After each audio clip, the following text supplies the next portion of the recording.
Hi guys, welcome back to the channel. I'm Office Bloke Daz. Office Bloke Aidan. Here we are, just two of us today. Gaina's on grandma duties. She is. Just the two of you. Have to do with Aidan and myself. Unlucky. Why Americans keep buying McMansions? What, like houses from McDonald's? Yeah, I don't know what a McMansion is. Scottish house. No, I have no. Scottish castle. Hey. No, I have no idea. No, I don't know what these are. They keep buying it though. They keep buying them. Yeah. Let's have a look. This is a McMansion. This too. And so is this one. You've probably seen a version of one in an American suburb. It's not a style of house. It can be Tudor one day, farmhouse the next day.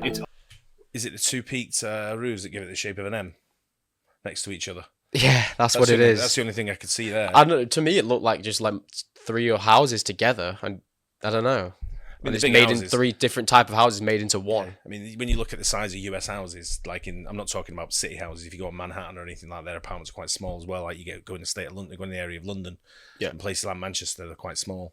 But if you go on the outskirts, if you go into the suburbs of Manchester, some of the houses, even big houses, are pretty small compared to what you get in the USA. But I'm looking at that there. I'm seeing the peaks of the like the apex rooftops. Is that? Do you reckon that's actually why they're calling them a McMansion? Possibly. Over 3,000 square feet. It's usually in the suburbs, and it's usually done in kind of a slapshot way. So a big house that maybe is, for lack of a better word, a little bit tacky. Despite their at times poor reputation, they've never really gone away. These are the houses that I sell most often. I was just in a bidding war of this exact type of house. And it's part of a larger trend. Home sizes in the U.S. increased more than 20% between 1993 and 2023, while household sizes have decreased. The McMansion didn't really go away.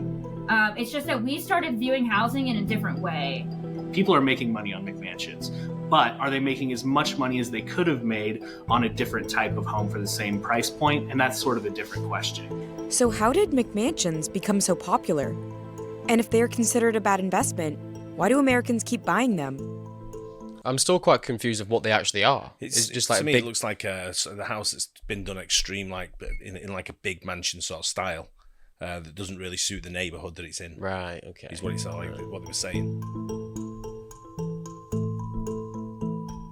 There's older mansions. McMansions first appeared in American suburbs in the 1980s. Middle-class families wanted bigger homes, and McMansions were the answer, a slice of the American dream. So they were produced en masse, and cheaply. A couple of factors played a big part in their rise. The first was the deregulation of the mortgage industry. New laws passed in the 80s that allowed banks to make some risky financial moves, like allowing adjustable rate mortgages, or mortgages with interest rates that are variable, shifting the risk from the lender to the borrower. Borrowers who couldn't qualify for the traditional mortgages were able to get ARMs. The adjustable rate mortgage really changed how people viewed home buying in America. And in fact, there was a lot of pushback against the adjustable rate mortgage because people thought it was a scam. It was also a time when wages were growing rapidly, and the inequality gap was widening. Big homes were a way for people to show off. Because if you're seeing, I can have a 4,500 square foot home with, 5% down, and I can get this mortgage that I'm not really qualified for, and people jump on that. In doing a simple Google search, you'll find many different types of McMansions. One common theme beyond size is often the number of amenities. 100 grand. A gym, a bar, a large entertainment room, a basement. The list goes on. That amenity-driven plan, that is a specific type of plan. That is what the McMansion really is. There's just so much space, and it's hard to integrate it under one roof. And many were built with cheap materials, like new lumber or mass-produced stucco, fake stone veneer, or vinyl siding. Also a result of the new technological developments in building in the 20th century. In 2007, the median price of a McMansion was about $520,000. They accounted for 15% of all suburban homes at that time. They seemed like a really good investment. You're like, great, I can have this big house and I can afford it, and I'll be able to resell it for more than I paid for it. And to a large extent, that is true.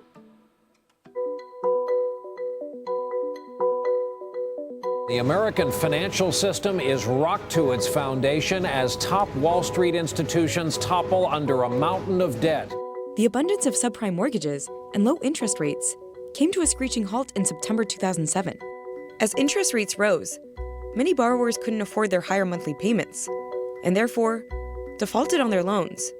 In some cases, homeowners owed more than their homes were worth, which led to widespread foreclosures and a bankruptcy crisis. Until home prices stop falling, things just aren't going to get any better. Home building activity declined sharply, creating a significant gap between supply and demand that led to a housing shortage. Goes to show how it can change so fast. You know, just a couple of like incidents with the financial institutions globally can sort of like tear away everything you've ever worked for or saved for.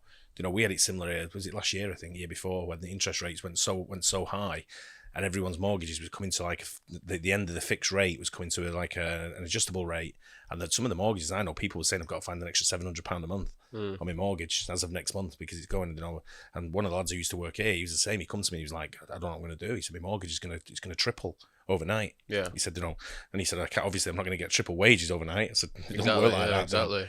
He said, what do I do? And he was struggling. He was going around different banks to try and get his money, try and get his loan fixed again with a short time. But even the money he was getting fixed, he was still going to double his rate. So they just overnight type thing, madness. Mansions gained a reputation for being a bad investment. This house looks like it was designed by someone who maybe saw a house once in their life, but either had some sort of visual issues or was wearing kaleidoscope glasses that you get during Halloween. And instead of buying McMansions, Americans downsized or got into home improvement. They wanted to conserve on gas bills, water bills, air conditioning, all of their utilities. They felt like they only needed maybe a smaller home, a ranch, something practical. That was a very, very short-lived notion.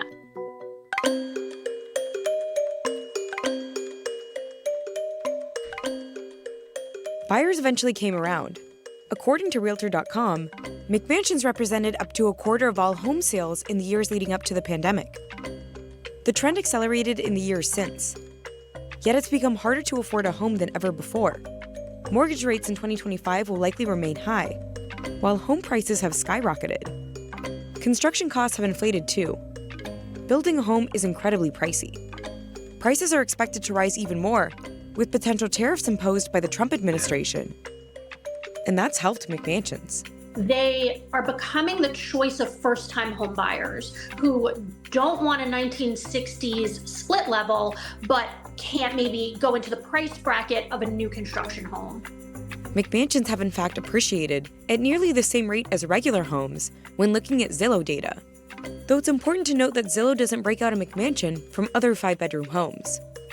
The McMansion premium, or the extra money buyers are willing to pay for a larger, amenity-filled home versus another one, has fallen.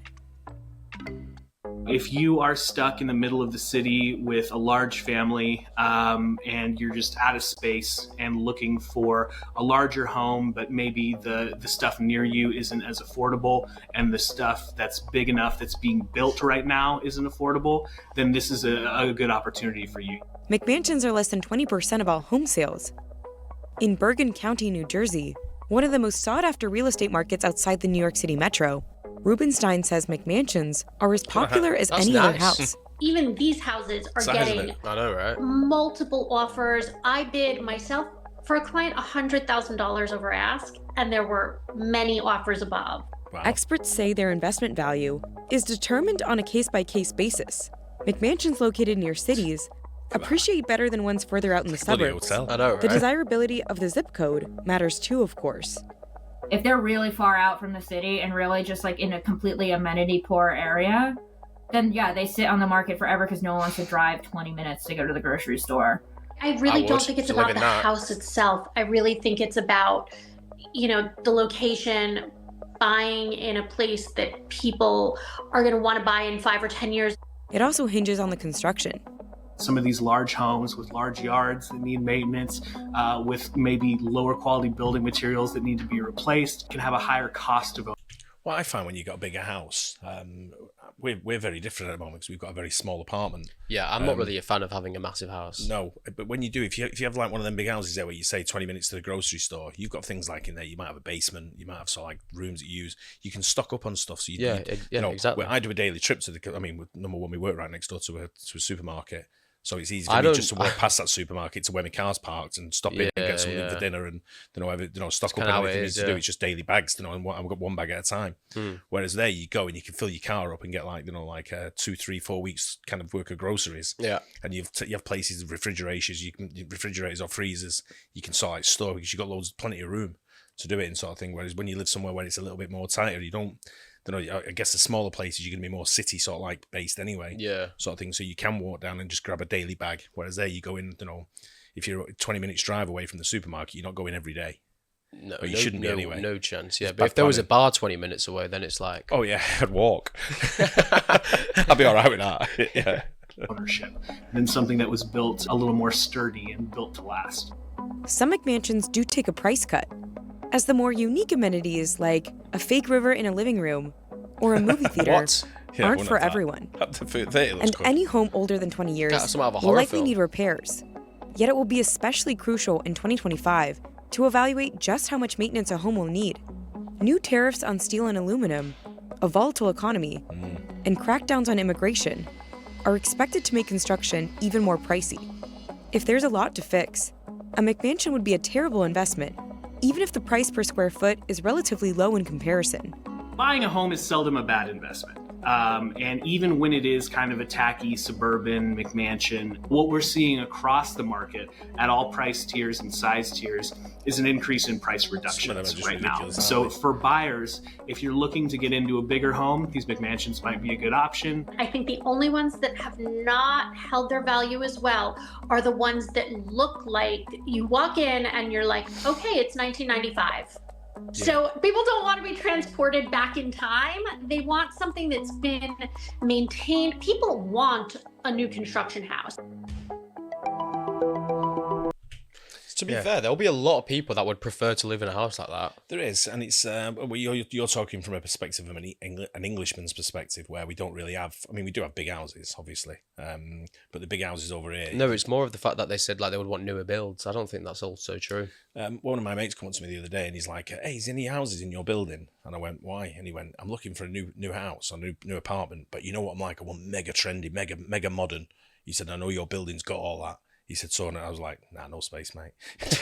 He's like, you sure? Can you check? And I went, I'll check. Yeah, but there isn't any. You're gonna watch this video now. He knows by my answer. Yeah, but it's like one of them where you're going from an English person's perspective of like I say, we do have big houses and we have what's it be? If you want to build something over here from new and get land and build, it's very, very, very, very expensive to do anything like that, to build, especially to build like a big like mega mansion they're talking there, or McMansion. Yeah, it'll be like a manor house on its own in the middle of nowhere. Yeah, but if you've got, when I look at houses in Texas, for example, the new builds that are going up in Texas, I mean, Texas got loads of space and stuff like that, most states in the USA have. But when you look at the Texas houses they're building, they're like McMansions if you want. And you look at them and you think, you can get one of them, and someone says, it's only 600 grand. And you're like, that over here would be like, 8.2 million. Yeah. So I think it'd be ridiculous money sort of thing. But it depends on where you are and what your locations are. But you've got the space in the USA. You're not just buying up. But you could buy a big house over here and have zero land around it. No, that's a little garden front and back, sort of thing, which is not really anything of any interest. And I don't know if it's in the middle of nowhere here though.